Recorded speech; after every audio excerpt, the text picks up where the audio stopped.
2 minutes pour comprendre aujourd'hui les AVC, les signes qui doivent nous alerter. Quels signes doivent nous alerter? Professeur Pierre Amarenko, vous êtes chef du service neurologie à l'hôpital Bichat.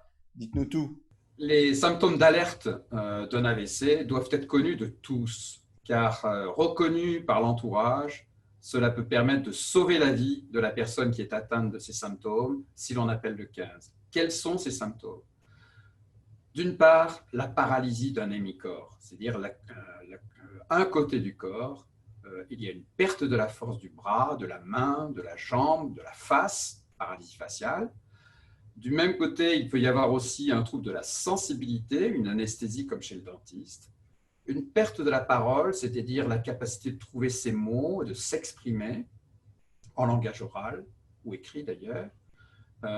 Il peut y avoir également une perte de la vue soudaine ou bien encore un trouble de l'équilibre soudain. D'un coup, on se met à marcher comme une personne ivre. Enfin, un dernier symptôme qu'il ne faut pas oublier, c'est le mal de tête extrêmement sévère, comme on n'en a jamais expérimenté avant, soudain, et qui peut faire envisager également un AVC, dans ce cas-là hémorragique, une hémorragie méningée ou une hémorragie cérébrale. Voilà, dans tous les cas, ne pas perdre de temps, qu'est-ce qu'on fait? Dans tous les cas, une seule réponse, appelez le 15. Appelez le 15 sans délai. Le 15 pourra toujours vous orienter, vous conseiller et surtout trouver un lit dans une unité d'AVC qui sera disponible pour vous recevoir et vous trouver immédiatement, car on peut guérir de l'AVC.